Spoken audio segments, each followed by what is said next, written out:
Hey guys, welcome back. So for this one, we're continuing with the new 2024 What If Venom miniseries with part 2, where in itself this story aims to show us what makes the Venom symbiote tick by way of taking us back to the beginning, with the events playing out a little differently, of course. So with that said, if you enjoy these videos, make sure to drop a like, subscribe if you're new to the channel, and don't forget to hit that bell up top to get all notifications so we can squad up in the comments for the first hour.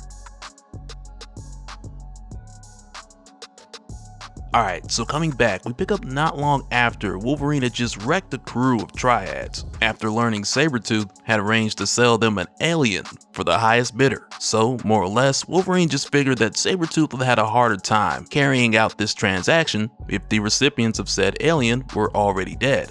Which, I mean, that's one way to handle it, but I mean, who am I to judge? He's the best at what he does, and clearly the rest speaks for itself. But after some time, Sabretooth eventually makes his way here to Chinatown, and as soon as he walks in the door, he picks up a very familiar scent, with that scent being none other than his good old buddy, Wolverine, who's currently at the bar helping himself to what appears to be some Jack Daniels, which is just a guess by the way, I'm no whiskey expert. But right away, Logan tells Sabretooth that he's heard about the deal he's come here to make, and he goes on to tell him, hand over the goods and I'll let you leave here without a limp. So of course, Sabretooth wants all the smoke, as always. So the two of these guys go at it. But right off the bat, Wolverine notices that Sabretooth's a bit more on edge than usual, which in most cases I'd be like, well, what does that even look like for this guy? But we'll see what this is leading to in just a moment, because it's not so much the case of this particular fight being more violent than any of their other encounters, but it's more so the case of Wolverine noticing that there's something extra here going on with Sabretooth. And he finds out what it is rather quickly when Wolverine jumps over this bar, claws first, right into Sabretooth's chest, and he doesn't budge, to where right after, Sabretooth catches Wolverine with a crazy headbutt. And just to be clear, we're talking about a time closer to your giant-sized X-Men, where at this point, Wolverine's still fairly new to the X-Men roster. Even though giant-sized X-Men issue 1 came out like 10 years before Web of Spider-Man issue 1, keep in mind we're talking about comic book years here. But I bring this up because I don't want people to think that Sabretooth is just able to do this because he has an adamantium skeleton, because that wasn't the case for Sabretooth for a long time, because well after the time period we're talking about now, like in Wolverine Volume 2, issue 126, which was like the big reveal of Wolverine and Viper being married. In this issue, Sabretooth crashed their wedding with a number of surprise upgrades, which included an upgrade to Sabretooth's healing factor along with his new adamantium lace skeleton. And mind you, when this happened, Wolverine had already been stripped of his adamantium, so now Sabretooth really wanted to make the point that he was better than Wolverine now that the tables have turned, because before, Wolverine had the better healing factor and the adamantium lace skeleton. But after this had changed on both ends, this led Sabretooth to believe that if he had Wolverine's advantages, then he would be the one who'd come out on top.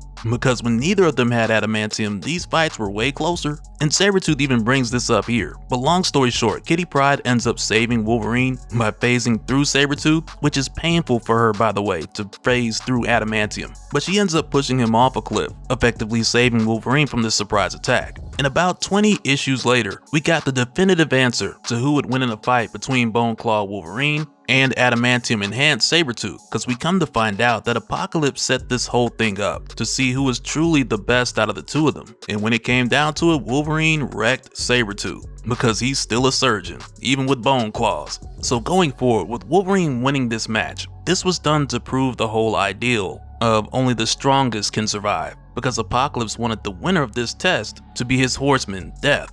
So next, he had the adamantium stripped from Sabretooth and given to Wolverine, which is how, going forward, Wolverine got his adamantium skeleton back.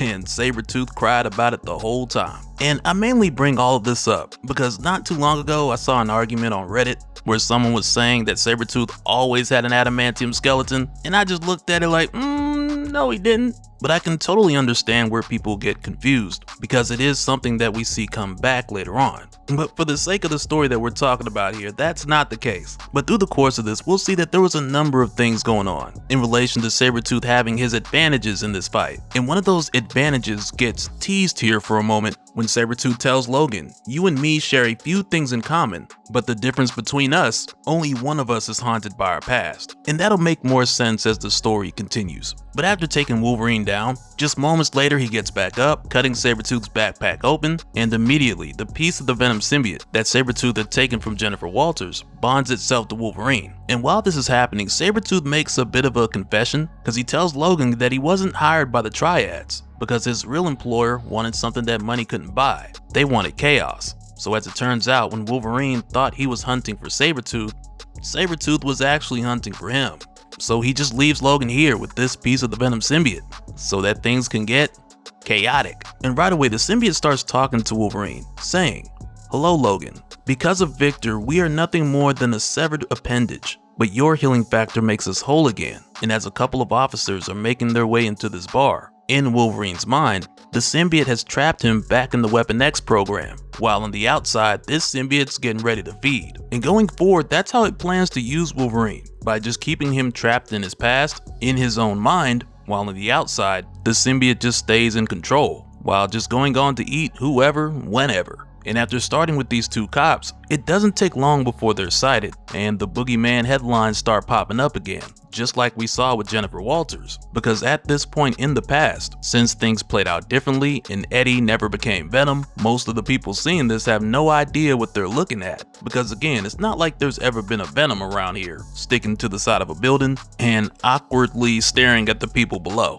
But after this, we see the symbiote keep Wolverine's body for a while, because as long as Wolverine's trapped in the trauma of his past, he has no control, and the symbiote is glad about it, because for a moment here it's like an indestructible body wrapped around a broken mind, far superior to the rest of the species. Yeah, it doesn't want to let go. But from here, things get really crazy. Because next, the symbiote sees this kid speeding in a stolen car, and it's more or less like, oh, that looks like a snack. So it jumps down, and it lands on the front of this car, which of course just sends the poor kid flying through the windshield. But with doing this, the symbiote catches the kid in midair. And after that, let's just say that the kid probably wished flying through the windshield was the end for him.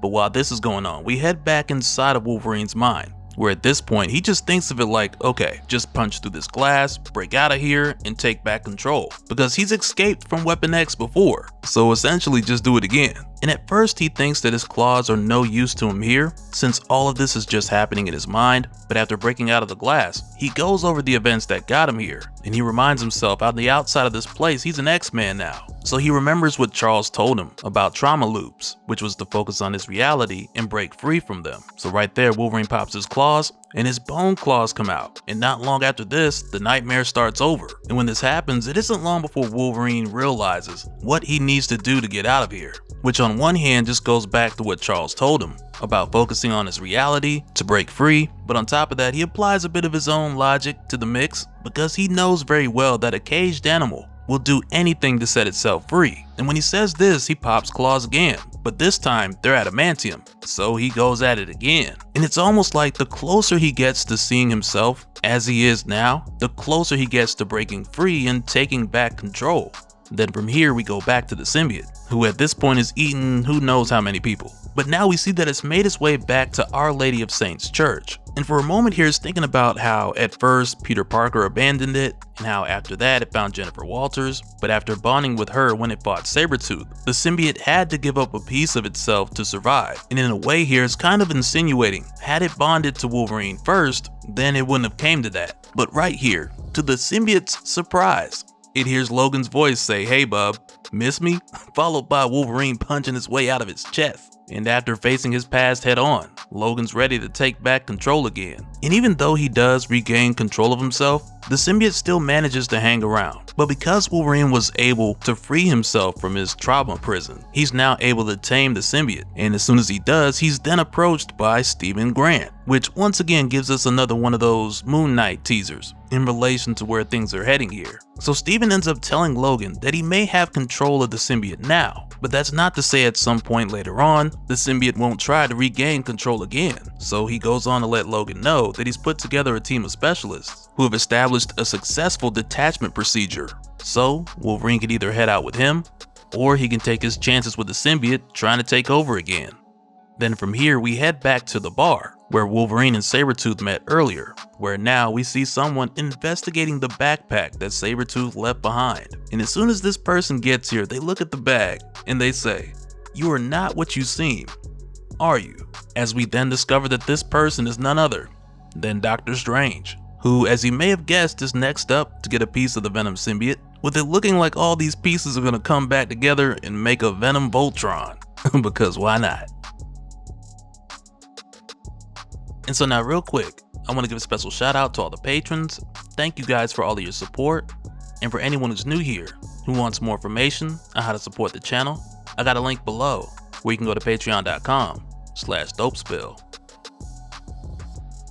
But that'll do it for this one, guys. Let me know your thoughts down in the comments below, and we'll do it again on the next one. Alright, later.